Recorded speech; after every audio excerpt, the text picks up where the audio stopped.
João capítulo 14. Escuta isso aqui, ó.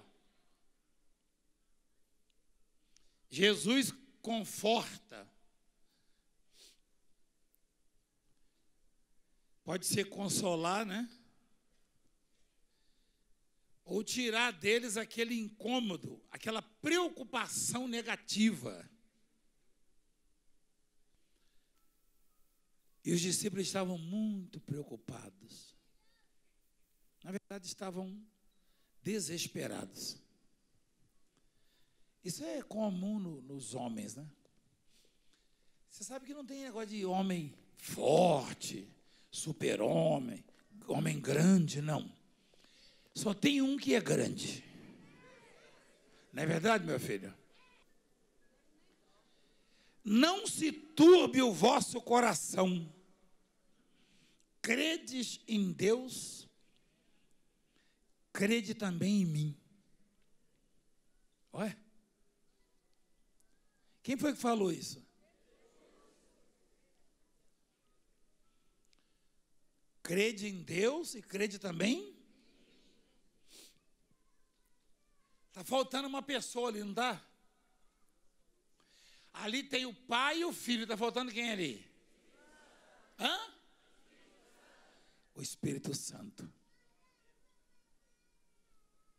Se Jesus já tivesse ido e voltado, ele diria: crede em Deus Pai, Deus Filho. O Espírito Santo já havia sido enviado à terra ali? Não, ainda não. Ainda não. O Consolador ainda não tinha sido enviado. Então, Jesus disse: crede em Deus, crede também em mim, ponto. Ou seja, não invente. Não fica arrumando santo daqui, santo dali, Deus daqui, Deus dali, profeta daqui, profeta dali. Crede em Deus Pai, em Deus Filho e Deus Espírito Santo, hoje. Naquela época, crede em Deus Pai e Deus Filho, porque o Deus Espírito Santo não havia sido enviado ainda. Não invente, não fique crendo na cigana, não sei das contas, no Valdemir, não sei de onde. Não, crê em Deus Pai, Deus Filho e Deus Espírito Santo. Não invente. Não, que eu conheço uma simpatia que é feita com som não sei o quê, não esquece. Esquece que vai dar a zebra. Jesus foi claro. Crede em Deus e crede também? Mas na frente ele disse: eu vou, mas eu vou mandar um outro Consolador. Quem? O Espírito Santo. Os discípulos estavam muito preocupados, com medo da solidão, tá? E das investidas de Satanás. Por isso, Jesus falou essas palavras. E continuando no 2, ele diz: na casa do meu Pai há muitas moradas, muitas moradas. Jesus é Deus, né? O que é muito para Deus? Para Deus muito é o quê? Não, porque para nós qualquer coisa é muito, você concorda? Quem concorda? Para nós, Moisés falou: tem muita gente aqui no deserto, como é que o senhor vai arrumar comida? Os discípulos falaram: tem muita gente aqui, despede esse povo. Agora, o que é muito para Deus? Jesus falou muitas moradas. Ele quis dizer o seguinte: se toda a humanidade quisesse, seria toda ela salva. Ou seja, tem lugar para todo mundo no céu. Você quando imagina uma morada, uma casa, você imagina o quê? Uma família feliz, né? Pessoas contentes, pessoas, convivência. E se Jesus disse que no céu há moradas, isso quer dizer que a vida, ela é eterna. Se eu e você não fôssemos eternos, para que essas moradas, não é verdade? Quem concorda? Para que morada no céu? Pois lá não vai ter esse negócio de um querendo tomar a morada do outro, a terra do outro, sem teto, não. Lá há muitas moradas. Ou seja, aquela teoria de que só 100 e não sei quantos mil serão salvos, isso aí cai por terra. Quem sabe o que eu estou falando? Esquece isso. Isso é heresia, exatamente. Esquece isso. Esquece isso. Porque Jesus disse que há muitas moradas. Ou seja, é como se ele perguntasse assim: você quer ser salvo? Quero, então vou reservar a sua. Amém? Também não é, isso aqui, lá não é minha casa, minha vida, não. E nem BNH.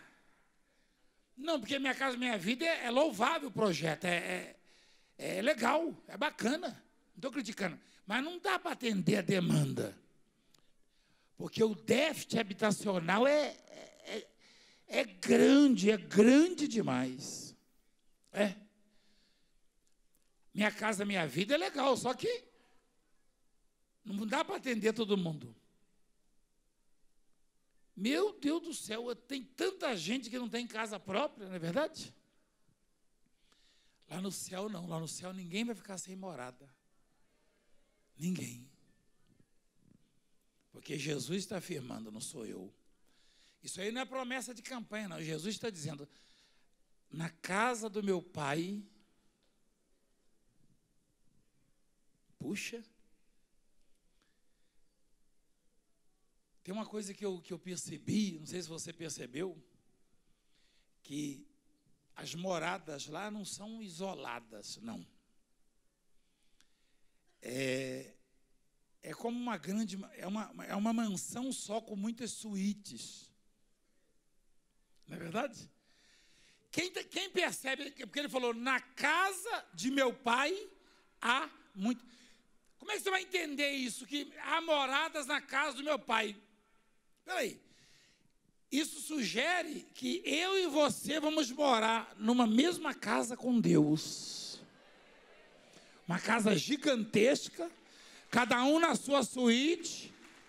Hein? Eu fico imaginando o momento da comunhão, o pai na cabeceira da mesa. Porque, olha o que ele diz, na casa de meu pai, quer dizer, nós vamos habitar na própria casa do pai, não é isso? Tem uma suíte para cada um de nós, amém? Se assim não for, eu vou-lhe teria dito. Pois vou preparar-vos lugar. Jesus disse, vou preparar-vos lugar. Tem umas coisas em Deus que tocam muito o meu coração. Porque eu e você temos tendência à soberba. Todo ser humano tem uma tendência à soberba, à vaidade, o orgulho. Tá? Eu conheço pessoas, você também conhece, que pareciam ser tão humildes, falavam com todo mundo, e cresceram, galgaram alguns degraus, e agora já passam perto dos conhecidos como se não os conhecesse. Quem já viu isso?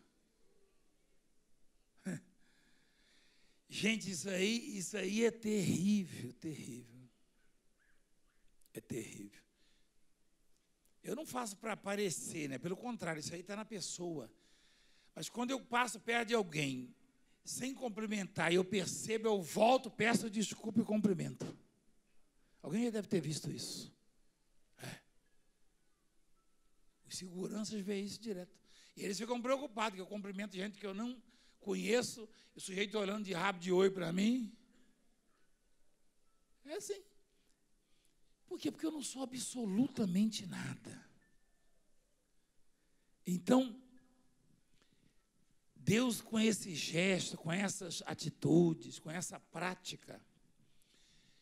Por exemplo, lá no Gênesis, a Bíblia diz que Deus plantou um jardim para o homem. Você sabe quem é que planta lá na roça? Você acha que o dono da fazenda planta? Quem trabalhou na roça? O dono da fazenda planta? Planta nada, aparecia lá de vez em quando com o jipinho dele. Aquele jipinho, aquele de fechar a tampa assim com a... Aqueles antigos, William, né? Aparecia de vez em quando com o jipinho para ver a lavoura. Quem é que planta? São os colonos, os empregados. Lá na roça fala assim, planta de ameia. É meia-meia, entendeu? Ou de terça. Mas veja se foi o Adão ou a Eva que meteram a mão na massa. Quem meteu a mão na massa ali? Quem meteu a mão na massa? E plantou o Senhor Deus um jardim no Éden. Quem plantou o jardim? Deus é dono de tudo, pode tudo. Não pode ser contrariado. E mesmo assim é humilde. E Ele próprio botou a mão na massa e plantou um jardim para nós.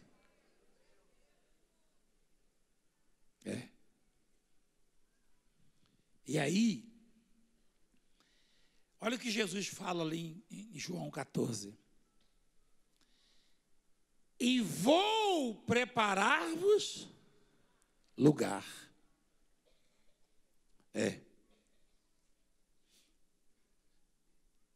Além de ter preparado uma casa para nós, uma morada, dentro da casa do Pai, uma suíte,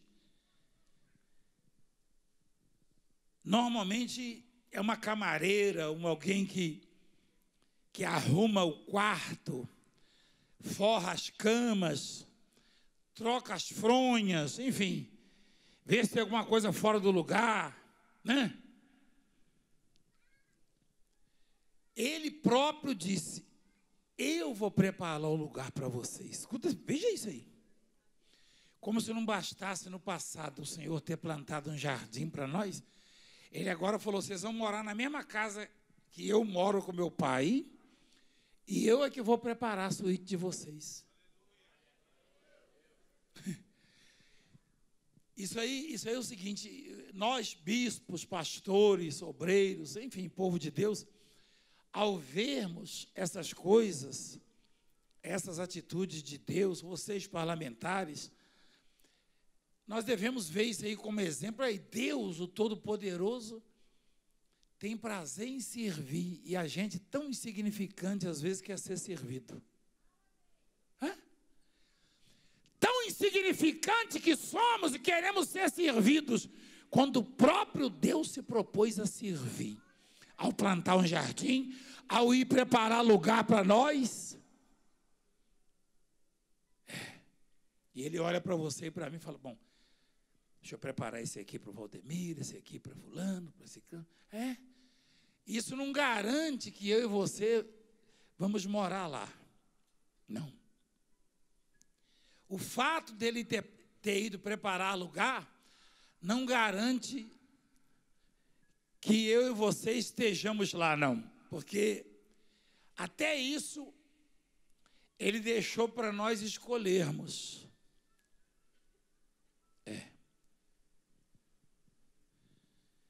Quem solicita e toma posse da chave da sua própria moradia, da sua própria morada, perdão, é você, sou eu. Nós é que decidimos para onde vamos. Até nisso Ele é maravilhoso, né? É o livre-arbítrio. Então Ele disse, e vou preparar-vos lugar. E quando eu for vos preparar lugar, voltarei e vos levarei para mim mesmo, para que onde eu estou, estejais vós também. Que legal, né? Olha. Presta atenção na gramática. Jesus diz. Jesus estava. Toda vez que Jesus afirma isso nos dá o quê? O entendimento da onipresença de Deus.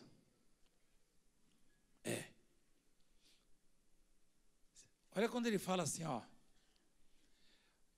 Para que onde eu estou, se fosse eu a dizer, ou você, diríamos de que maneira? Estando aqui, aonde eu estiver. Não é verdade?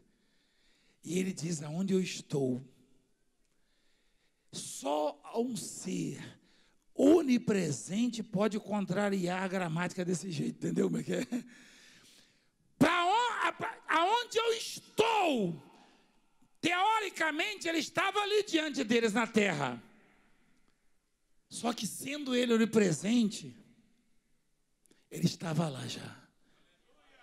Você entende isso? Onde eu estou? Você quer ver uma coisa?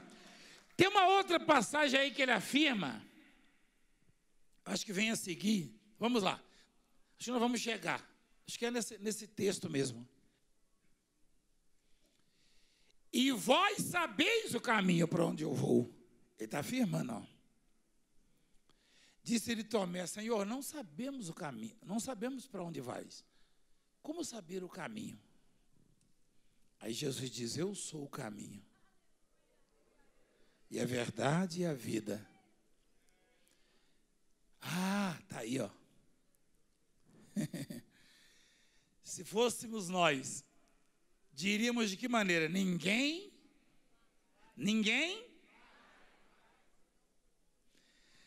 Olha de novo, olha a gramática. Jesus diz, ninguém vem ao Pai, senão por mim. O que ele quer dizer com isso? Ninguém vem. Porque nele estava quem? Quem é que estava nele? O próprio Pai. A expressão correta seria, ninguém vai ao Pai. Ele disse, ninguém vem ao Pai. Ele quer dizer o seguinte, eu e o Pai não nos separamos de jeito nenhum. Ninguém vem ao Pai, senão por mim. Que coisa, hein?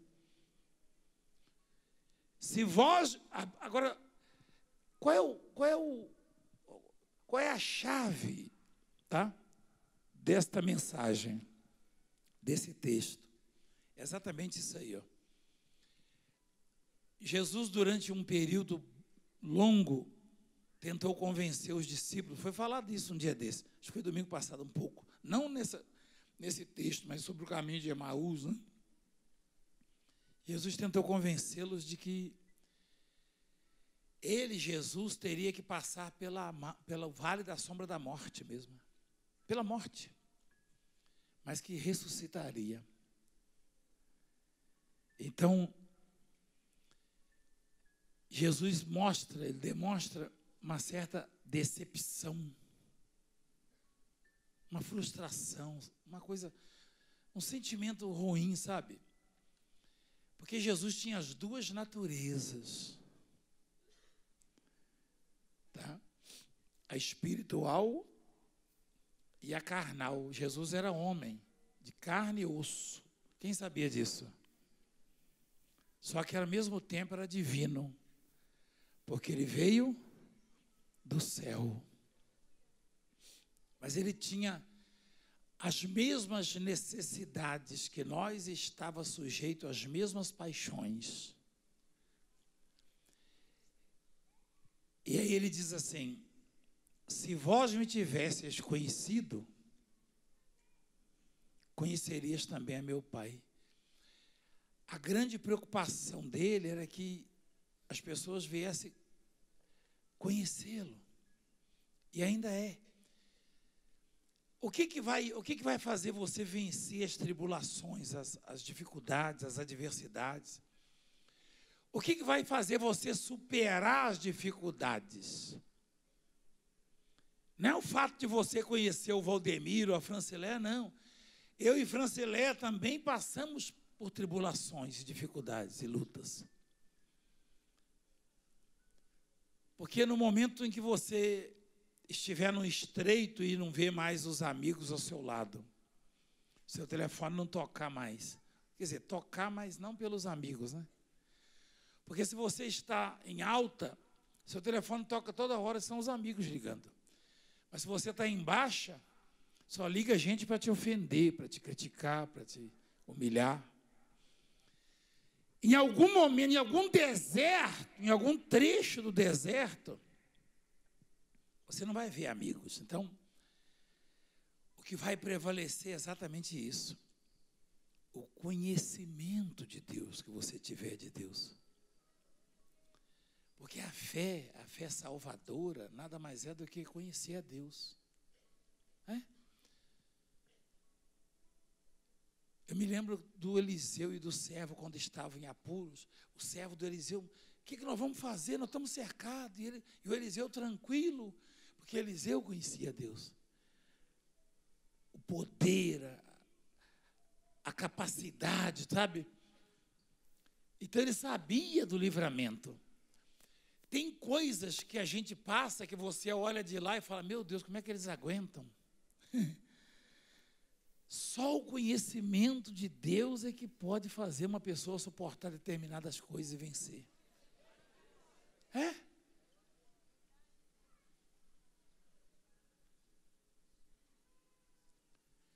Moisés falava para o povo que Deus estava no controle. E o povo desesperado. Mas o mar, quem consegue passar o mar nadando? Faraó vai nos matar nesse deserto. Não tinha cemitério lá no Egito. Aí Moisés falou, Senhor, e aí? Ele falou, manda o povo marchar e fere as águas. Aí abriu, eles passaram em terra seca. Moisés sabia do livramento, mas o povo não sabia. Porque Moisés conhecia Deus. Quando a gente fala para você, vai ser assim. Eu não sou palestrante e também não sou animador de auditório. Não, embora vocês se sintam animados às vezes, de boas risadas, né? Mas eu não fui chamado para isso, eu não sou um artista, não. Não. Quando eu digo vai ser assim, eu estou falando com conhecimento de causa. Então, só quem conhece o poder tremendo que Deus tem pode afirmar determinadas coisas. E o que Deus quer de nós? Ele quer que tenhamos este conhecimento, porque vai ter momento na vida, na sua vida, que não vão adiantar palavras de consolo, de conforto. Só o conhecimento de Deus, só você mesmo sabendo quem é Deus, do que Ele é capaz, é que vai te dar a resposta, é que vai te fazer superar, vencer. Só isso. Então, Jesus disse, se vós me tivesseis conhecido, conhecerias também a meu Pai. Desde agora o conheceis. Isso aí já foi mais para provocar essa outra parte. Ó. Provocar os discípulos. Ó. Desde agora o conheceis e o tendes visto. Ele estava falando a verdade, mas os discípulos não entendiam isso.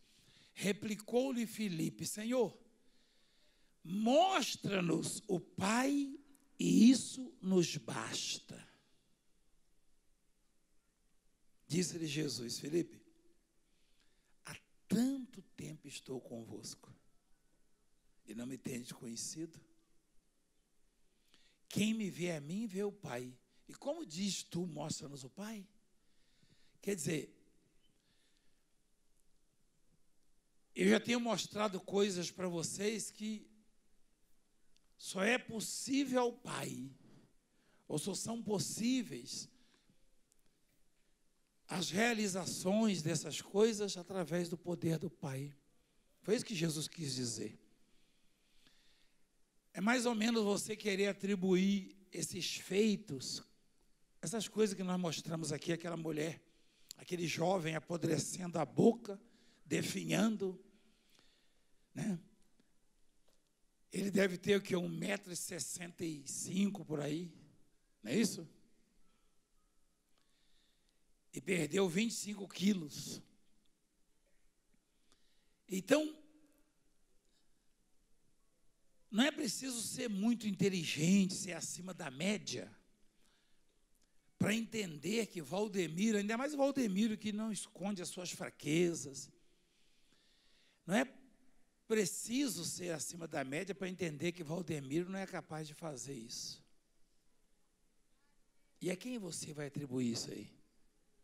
Então, isso te dá a segurança de que Deus está no meio da igreja.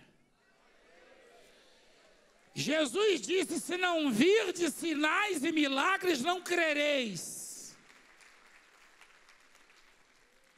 Foi por isso que ele falou: há tanto tempo estou convosco que não me tendes conhecido, quem me vê a mim? E como diz tu, mostra-nos o Pai? Não crês que eu estou no Pai e que o Pai está em mim? As palavras que eu vos digo, não as digo por mim mesmo, mas o Pai que permanece em mim faz as suas obras. Que coisa bonita, né? Quer dizer, eu não seria capaz de falar essas coisas de mim mesmo. Ele disse.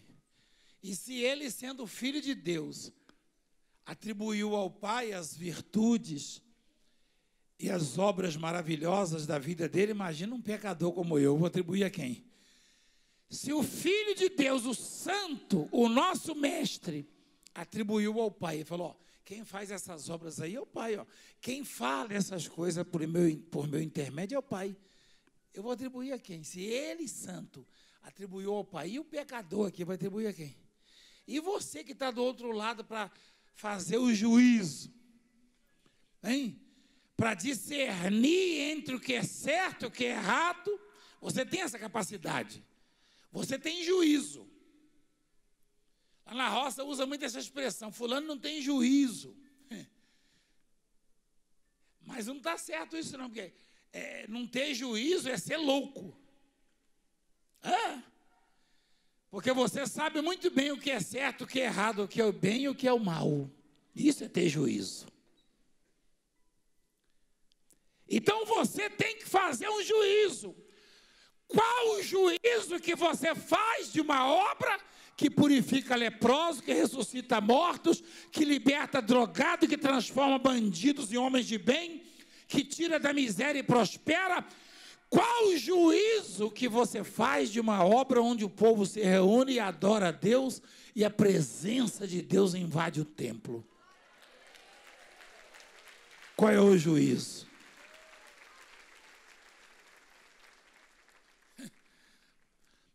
Tem gente investido de autoridade nos assistindo, que faz mau juízo da obra de Deus, deve estar pensando agora: meu Deus, será que eu não tenho juízo? Isso é mau, porque você tem caneta para decidir, você tem martelo, você tem isso, você tem aquilo. Você tem que ter juízo. Tem que ter, senão você vai fazer besteira. E Deus vai cobrar de você. Porque, pensa bem, se você não sabe discernir, eu lembrei do Nicodemos. O Nicodemos era um príncipe, Nicodemos era uma autoridade conhecida, reconhecida. E Jesus, tanto é que ele falou, olha o juízo que ele fez, ó. Eu sei que o Senhor é de Deus, porque ninguém pode fazer os sinais que tu fazes se Deus não estiver com ele. Aí Jesus falou: você tem que nascer de novo. Aí pronto. Aí embananou a cabeça do Nicodemos. Deu um nó no cérebro dele, igreja.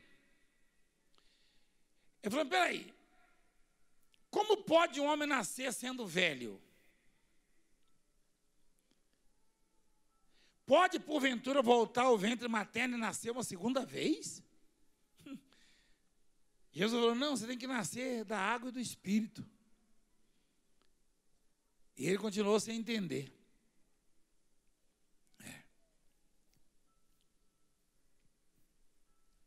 Então, o sujeito culto, investido de autoridade, não entendeu o que significava as palavras do Senhor. Aí, quando eu, na minha insignificância, as compreendo e as interpreto para vocês, eu fico pensando como Deus é maravilhoso, né? Ele ocultou essas coisas maravilhosas dos sábios, dos grandes, e as revelou aos pequeninos, aos insignificantes. Porque Nicodemo não se comparava comigo, não, e ele não entendeu. Então, Jesus, ele ficou um pouco decepcionado, sabe, igreja? Porque já tinha um período que ele trabalhava o coração e a mente e o espírito dos discípulos, dizendo, eu vou ter que ir, eu vou ter que partir, mas eu vou ressuscitar, e vocês não vão ficar sozinhos, eu estarei com vocês, sempre confortando-os. E ele percebeu o desespero nos olhos deles. Ele falou, eu mesmo estou indo preparar o lugar para vocês. Eu mesmo vou fazer. Não vou contratar nenhum decorador. É decorador que fala? Não vou contratar nenhum arquiteto. Não. Também nenhuma camareira para arrumar o quarto. Eu vou arrumar o quarto de vocês. Ponto. E veja a importância que Deus nos dá. Quem de nós nunca foi humilhado ou desprezado por não ter recursos, por não representar grandes coisas assim? Hoje é bem comum as pessoas me honrarem onde eu vou, onde eu e a bispa vamos. Grandes autoridades, mas... E é comum também nos perseguirem. Mas na época nem perseguiam. Então já está bom, né, se perseguir, né? Porque ninguém nem conhecia a gente, não é verdade? Só o fato de você ser perseguido significa que você existe, que Deus já te fez existir, né? É positivo isso. É positivo. E aí, Jesus, ele trabalhou no coração deles, mas depois ficou meio triste, né? Peraí, vocês estão há tanto tempo comigo e não me têm conhecido? Eu estou há tanto tempo convosco, né? É como se ele perguntasse hoje para nós, submetesse o povo dele a umas provas, né? E perguntasse, vem cá, o que vocês acham de mim, da minha obra? Vocês acreditam em mim, ou vocês até que ponto acreditam? Ou eu existo para vocês? Aliás, uma vez ele perguntou isso. Em Mateus 16, ele falou, o que o povo fala de mim aí? Aí os discípulos responderam. Na verdade, não era curiosidade, né? Porque Jesus sabe tudo. Ele queria ouvir dos discípulos que as pessoas o conheciam. Né? É como se hoje ele estivesse perguntando para você assim, você me conhece? Aí você que está prosperando, que acaba de receber uma cura, claro que eu conheço, o Senhor é Jesus. Aí você que está atribulado, aborrecido, preocupado, Senhor, eu já ouvi falar já, mas está tão difícil para mim. Porque conhecer na fartura, na alegria, na prosperidade, no sucesso é mais fácil. Por isso que eu fico enfatizando aquele milagre da salvação do ladrão na cruz. Porque um falou assim, eu não posso condená-lo, pelo contrário. Um falou, o Senhor não é o Cristo, não é o Filho de Deus, o Salvador, desce daí e tira a gente. É o que o mundo diz. O mundo cobra os resultados, né? Ou o resultado. E conhecer a Deus é muito mais que um simples resultado, uma bênção financeira, uma cura, uma bênção familiar. Conhecer a Deus é muito mais do que isso, muito mais do que isso. Você não nasceu de uma explosão, não, nem de uma chocadeira, não. Você é obra das mãos poderosas de Deus. É.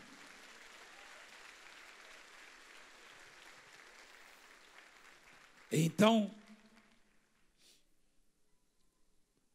Jesus ficou decepcionado, né? Estou há tanto tempo convosco, não me tendes conhecido. Hã? Eu e você temos muitos motivos, razões de sobra para declararmos a Deus que o conhecemos. É claro que em algum momento o caminho vai estar muito estreito, sabe? Eu tenho passado por isso, você deve saber disso. Mas eu não tenho negado a minha fé, embora eu deixe transparecer, porque eu não finjo, às vezes, a minha indignação. Mas eu tenho respaldo na Bíblia, porque o próprio Deus sente indignação todos os dias, diz a palavra. Né? Mas eu às vezes eu me vejo também no estreito, sabe?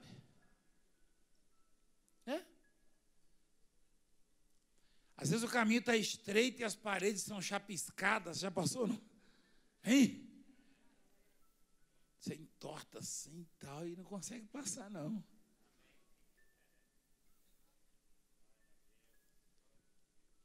E aí é necessário demonstrar o conhecimento que você tem de Deus. Na verdade, Deus está dizendo a você que ninguém tem motivo para duvidar dele, da existência, da companhia dele, do companheirismo, de tudo que ele tem demonstrado. E ele está prometendo na palavra dele que no momento difícil da sua vida, pode contar com ele que ele vai estar ali. Ele vai estar ali.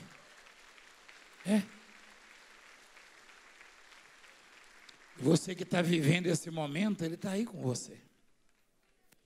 É certo que ele está aí no hospital, no presídio, na sua casa, ele está aí com você. Clama para você ver. Clama, levanta daí, clama. Ou ajoelha. Se ajoelha e clama. Então, estou há tanto tempo convosco que não me tendes conhecido. Quem me vê a mim, vê o Pai. Como diz tu, mostra-nos o Pai? Não crês que estou no Pai e que o Pai está em mim? As palavras que eu vos digo, não as digo por mim mesmo, mas o Pai que permanece em mim faz as suas obras. Crede-me que estou no Pai e o Pai em mim. Crede ao menos por causa das mesmas obras.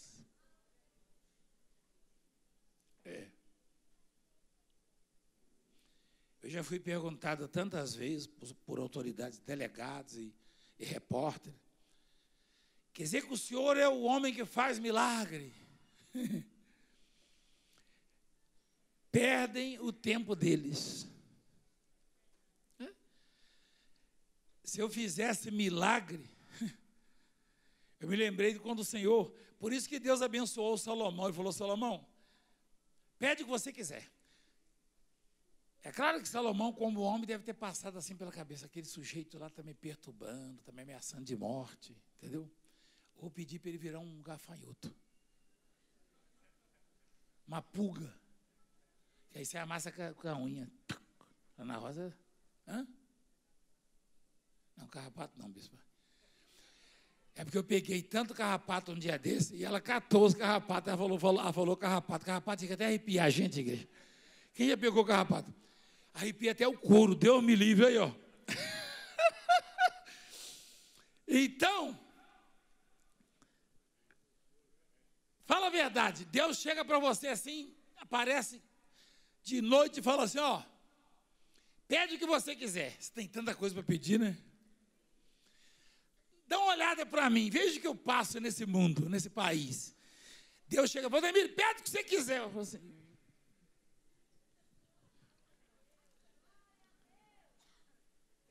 Salomão falou assim, eu quero sabedoria para cuidar do meu povo. Aí Deus falou, Salomão, eu vou te dar tanta coisa, ninguém nunca recebeu, nem vai receber o que eu vou te dar, porque você podia ter pedido a morte dos seus inimigos. Mostra lá, olha lá. Nem a morte dos teus inimigos, no plural, ele tinha inimigos, não tinha, igreja? Todo mundo tem. Tem gente que fala assim, eu não tenho inimigo, vai nessa aí, vai. Tem nego aí torcendo para você tropeçar e bater com o nariz no chão. Tem nego... Aí, Salomão na hora falou, não, eu quero... Ele podia pedir, falar, Senhor, eu tenho umas coisas bacanas para pedir, mas eu tenho também um negocinho aí, sabe? Tem uns cabras aí que... Você podia desligar o aparelho e tal... Mas não, Salomão nem tinha tanta sabedoria assim, mas demonstrou, né? Porque depois que ele recebeu, mais ainda. Mas ele era um homem bom, sabe? De coração bom. E ele perdoava. Isso é bom. Então, Jesus falou assim, crede-me que estou no Pai e o Pai em mim. Crede ao menos por causa de quê? É o que eu estava dizendo. Eu e você vemos, presenciamos determinadas coisas que não pode entrar na nossa cabeça que algum homem esteja fazendo aquilo ali. Você entende o que eu estou falando? Quem já viu coisas que não adianta dizer, porque homem nenhum pode fazer essas coisas que você viu. Quem já viu? Toda a igreja.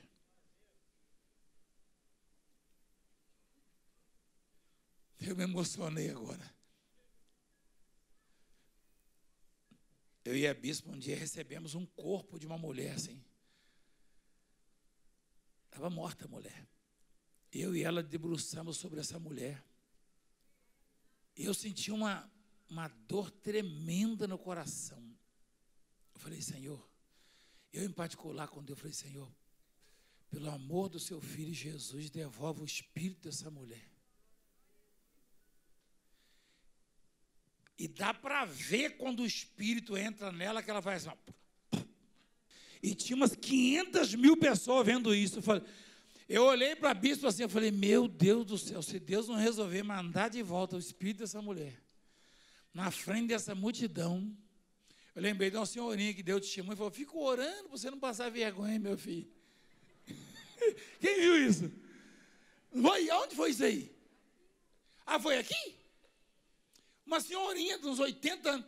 Meu netinho, eu fico orando para você não passar vergonha. Que eu vejo cada coisa difícil. Pois é, vovó, tem coisa que é para arrepiar o couro. A mulher da minha cor ficou amarela. Cor de burro quando foge. Você já viu? Minha mãe falava isso, mas burro não muda de cor, não, hein? Até parece que burro muda de cor. Aí, e quando Jesus devolveu... E a mulher não correu depois no altar? Foi voltando. Igreja, eu vi isso. E eu falei, fala agora que Jesus não está aqui. Falei comigo mesmo assim, né? Mas eu passei um aperto, igreja. Ainda bem que essas senhorinhas ficam orando, Senhor, não deixa ele passar vergonha. Não é verdade? A oração é muito legal, né? Eu falei em carrapato que eu estou coçando meu pé. Misericórdia. É psicológico, né, esse negócio, né? Gente, Jesus falou, crede-me que estou no Pai e o Pai em mim. Crede ao menos por causa das mesmas o quê? Olha lá. Em verdade vos digo, que aquele que crê em mim fará também as obras que eu faço e outras maiores fará, porque eu vou para junto do Pai.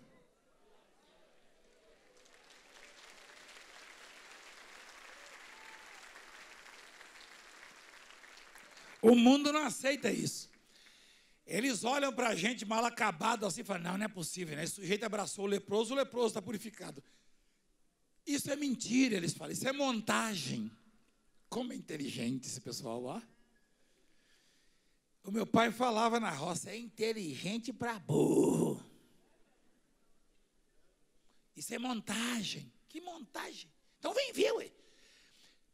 O pior é que o sujeito é tão problemático, fala que é montagem, por que você não vem me desmascarar então se é montagem? Se é montagem, vem me desmascarar. Vem cá filmar e fala que é mentira. Vem aqui e vê. Porque esse povo vê com os próprios.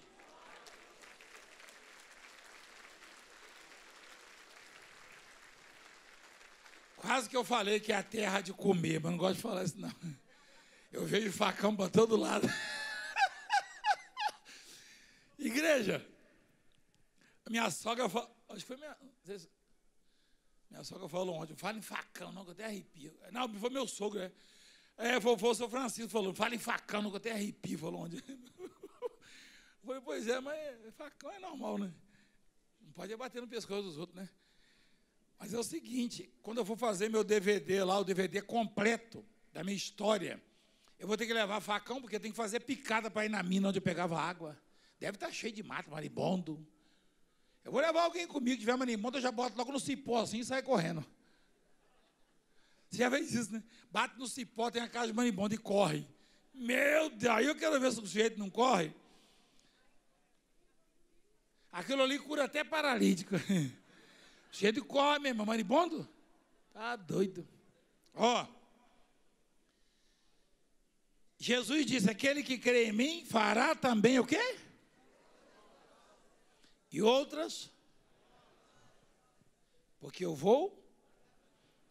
Olha que notícia boa para nós, igreja. Ó. E tudo quanto pedirdes, em meu nome isso farei, a fim de que o Pai seja... Por que Deus te atende? Por que Ele me atende? Hein? Exatamente. Olha lá. Para que o Pai seja glorificado no Filho. Quando acontece um milagre, igreja, quem é glorificado? Se me pedirdes alguma coisa em meu nome, eu, se me amais, guardareis os meus mandamentos. Se me pedires alguma coisa em meu nome, eu farei. Quem está dizendo isso? Então você conhece isso. Se você pedir qualquer coisa no nome dele, ele fará por você. Traduzindo, você não precisa do Valdemiro, você só precisa conhecer a Deus. O Valdemiro nada mais é do que um instrumento trabalhando, um atalaia, um mensageiro para que você conheça a Deus. Só estou mostrando para você, ó. Você tem que conhecer a Deus. É mais ou menos, você fala assim, o médico fulano de tal me curou. Não, o médico tem conhecimento de qual medicamento combate aquilo. Ele mostra para você, ele passa a receita. Toma isso aqui que você vai melhorar. Melhorei, doutor. Eu não falei? Doutor, obrigado. Eu falei, não, mas foi o remédio. Não é verdade? Ele tem conhecimento. Eu não faço nada, mas eu tenho conhecimento de quem é que pode mudar a sua história, escrever o seu nome na história e que ainda preparou um lugar para você. Se você vai ocupar ou não, aí depende de você. Eu tenho conhecimento disso. Amém? Quem entendeu a palavra?